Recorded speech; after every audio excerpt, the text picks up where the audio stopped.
Afghanistan lost over 100 journalists in 20 years. That is, mine is Gaza, one of the leading, I would say, countries where most journalists have been killed. And if you appear as a female journalist in Kabul, you have to, of course, cover your head, but also you have to cover your face. This is in terms of restrictions on women. Because of this, international observers have raised concerns about this media censorship. People, even at a dining table at home, they were not feeling confident to talk to each other.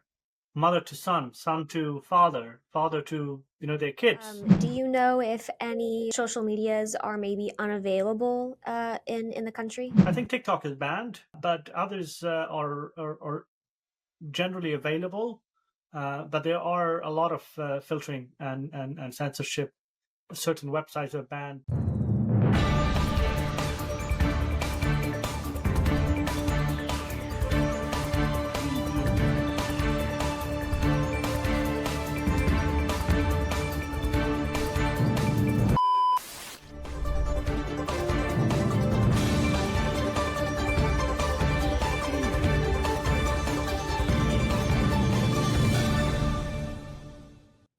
Hello and welcome to the Muslim Viewpoint, a new video podcast series powered by the nonprofit national media platform American Muslim Today.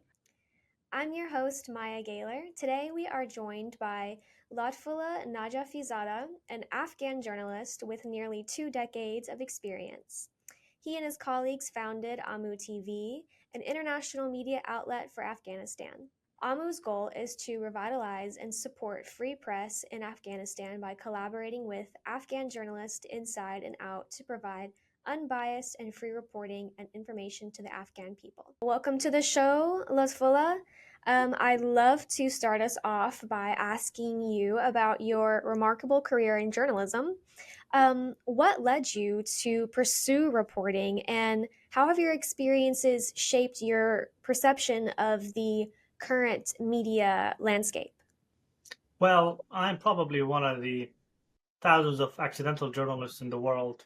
We, as a family, were very interested in media in the early 2000s. That's how I became a journalist.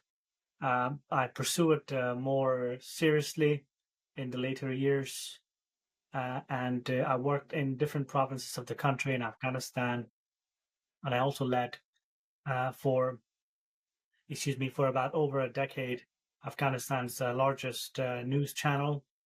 And now I founded a TV channel based in the US, which is also serving Afghanistan audiences through satellite transmission.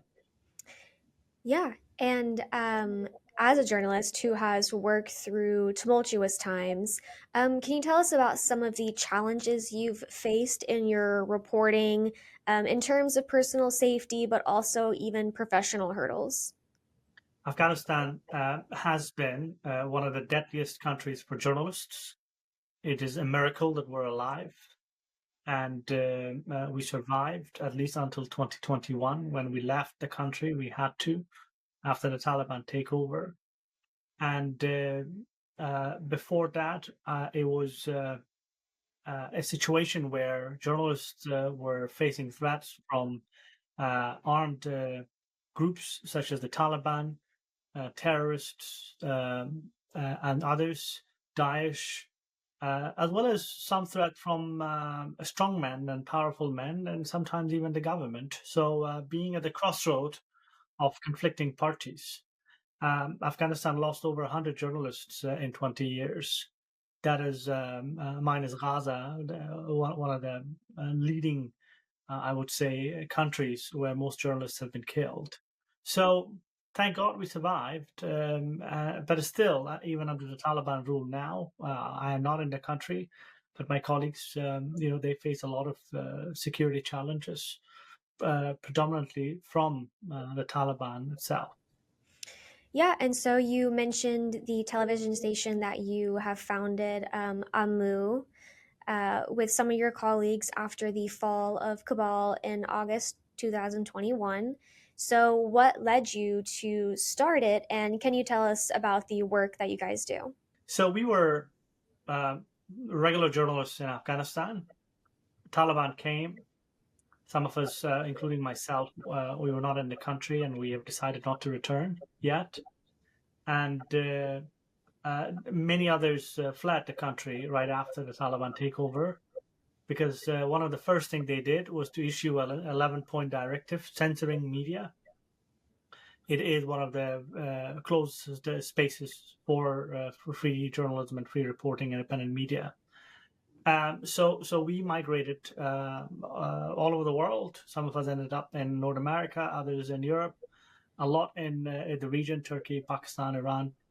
So we came together, we said, look, this is the only profession that we know, so we should do something about it. We can't just give up because the country has been taken over by the Taliban. So we set up a TV channel, because that is the most common medium Afghans consume information. And we set up Amu TV. It's a satellite TV channel. We have journalists reporting anonymously throughout the country. And we have then editors and reporters overseas. So those reporters on the ground, they send information. Those of us who are outside, we process them. We send it back to the people of Afghanistan via free-to-air satellite. And millions of people watch that. So it's pretty successful, although it's pretty new. And we're very happy that we've managed to continue serving our audiences inside the country. Right. And so you've given us a little bit about how you're able to do reporting as the Taliban has instilled restrictions on media. So can you tell us, elaborate more on these restrictions and how this has affected your reporting and, how you navigate that? Restrictions in the country is enormous. Let's say if you, the female journalist, you're in Kabul, you're not allowed to interview me. You're not allowed to interview, not because of what I say, because I'm a man. And if you appear as a female journalist in Kabul, you have to, of course, cover your head, but also you have to cover your face. This is in terms of restrictions on women, but also on men. It's very difficult to touch sensitive topics, political topics. So for a group like the Taliban, similar in other repressive environments as well, journalism is deemed as a state profession. You have to serve the ruling party. You have to serve the government. And Afghanistan, given it had a very strong free press before the Taliban takeover, so it's pretty difficult for the Afghan media journalists to accept that. So that's why you see there's resistance, not only from the media community, but also from women groups and the civil society at large. And it is quite challenging. The UN has said that the Taliban have arrested, tortured, detained over 200 journalists in the past 3 years. And dozens of media outlets have shut down. From the 34 provinces that we have in Afghanistan, there is 0 female journalists in about 17 of them. This was not the case just 3 years ago. So the space is shrinking, and there's more restrictions on journalists. Just 3 weeks ago, they decided to ban all roundtable discussions, talk shows, basically. So if you're a journalist, a TV journalist in Afghanistan, you're not allowed to bring guests because somebody on air criticized the Taliban leader, and the Taliban leader said, you know what, shut down all talk shows in the country. So that is the kind of restrictions we're talking about. It is becoming, unfortunately, a very, very restricted space for journalists.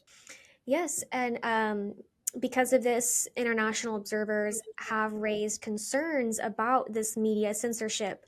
So, in your opinion, what can be done either locally or globally to protect these journalists and maybe reinstill, some of those press freedoms that they had before? The good thing is that the infrastructure is there. Journalists are there. For a vacancy that we announced, 500 people inside the country applied for it. This is not where you get in most oppressed environments or societies. So there are so many journalists, particularly young Afghans, want to find opportunities and platforms where they can express their views. So these journalists on the ground must be supported. Why? Because we don't want the Afghan society to become silent again. In the 80s, during the communists, um, people, even at a dining table at home, they were not feeling confident to talk to each other, mother to son, son to father, father to their kids, because they were fearing that somebody could be a state spy, spying for the that we have that experience of censorship at very household level, and that is fundamentally changed in the past 20 years when we had democracy. A new generation grew up. 200 hours of political talk shows were produced in every 24 hours in the country. People were expressing their views. And even right now at Amu TV, we talk to about, I think, 1,000 people every month, vox pops from across the country. So these voices of journalists as well as ordinary Afghans need to be protected in order to make sure we're not losing another society. That even if there is a post-Taliban Afghanistan, we shouldn't be dealing with a society accustomed to censorship. Then you would need years and maybe decades to again help them realize their rights and their potential. So that's why I think it's essential for everyone, Afghans predominantly, but also the international community, to support these journalists and the Afghan civil society. Yeah, and so as you've mentioned, there is a healthy amount of people who want to report in some way or express their opinion in Afghanistan. So, how do you think the digital age of media, our access to the internet and social media, how do you think this has changed the journalism landscape in Afghanistan? Or, do you think it's helping them now in any way? So, what are your thoughts? It is a double-edged sword. It has helped, of course, people to express their views, but also it is a platform where the Taliban and other groups are advocating or pushing their narratives. And so I would say at the moment in Afghanistan, it's a very unhealthy environment. And because there is no sort of mother narrative, a national narrative for the country, there is no sort of greater cause. And that's why I think social media had this counterproductive, I would say, effect at this stage. But I'm for it. I think it's critical for everyone to have the tools and the means to stay engaged and connected.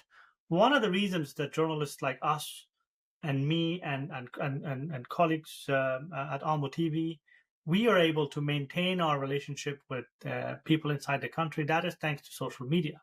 So we transmit a lot of content through social media as well, and then in the meantime, we get a lot of content. We get a lot of calls through WhatsApp, for instance, a lot of messages through WhatsApp and other channels.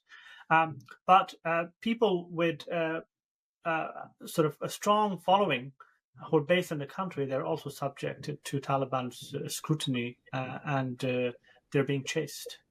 Yeah, and just as a little follow-up, do you know if any social medias are maybe unavailable in the country? I think TikTok is banned, Okay. but others are generally available. But there are a lot of filtering and censorship. Certain websites are banned. Certain, I would say, individuals are banned. So there are targeted censorship at this stage. So just moving on to one of our last little points here. As an experienced journalist, as someone who has founded their own media platform, what advice would you give to the next generation of Afghan journalists? Um, what would you tell them considering the current state of the media? How would you encourage them to go forth? First, keep believing in the ethics of journalism. Journalists should remain journalists. Our job should be to empower people through information, verified and true information, and that is something that I think every Afghan journalist's mandate should be. And I believe that that's what we've been doing as well. So I'm very pleased to live in a generation of so many Afghan journalists trying to maintain that integrity and uphold those ethics, which are universally celebrated and appreciated. Yeah, and then just as a last point, can you share with us something that you think has been a great accomplishment, either in your career or through Amu TV? So Amu TV, although it's only 1.5, 2 years old, we've managed to make a great impact inside the country through our satellite reach as well as social media. Millions of people, as I said, a survey by Geopoll indicated that 3.2 million Afghans watch Amu TV. 1.7 million of them are women. And Amu TV is not only news and current affairs. We do a lot of music, soap opera, entertainment content as well. And as a result of the hard work of my colleagues, we received National Endowment for Democracy's Democracy Award on behalf of Afghan journalists in 2023. And in 2024, we received a Canada-UK Media Freedom Award presented by their foreign ministers in New York just last September. So these were interesting and at the same time very deserving recognition of Amu TV's hard work. But also, this is not just only for Amu TV. This is, I think, for every Afghan journalist, particularly those who are in the country and in every province of Afghanistan. All right. Well, thank you so much again for coming on our show today, Lotfullah. Yeah, that's all we have for you today. So thank you. Thank you, Maya. Have a great day. Thank you for joining me on Muslim Viewpoint. If you value our public service journalism, please support American Muslim Today, a 501c3 nonprofit, by following us on social media at American Muslim Today or donating at AmericanMuslimToday.com. Before you go, don't forget to hit that subscribe button. Until next time, I'm Maya Gayler.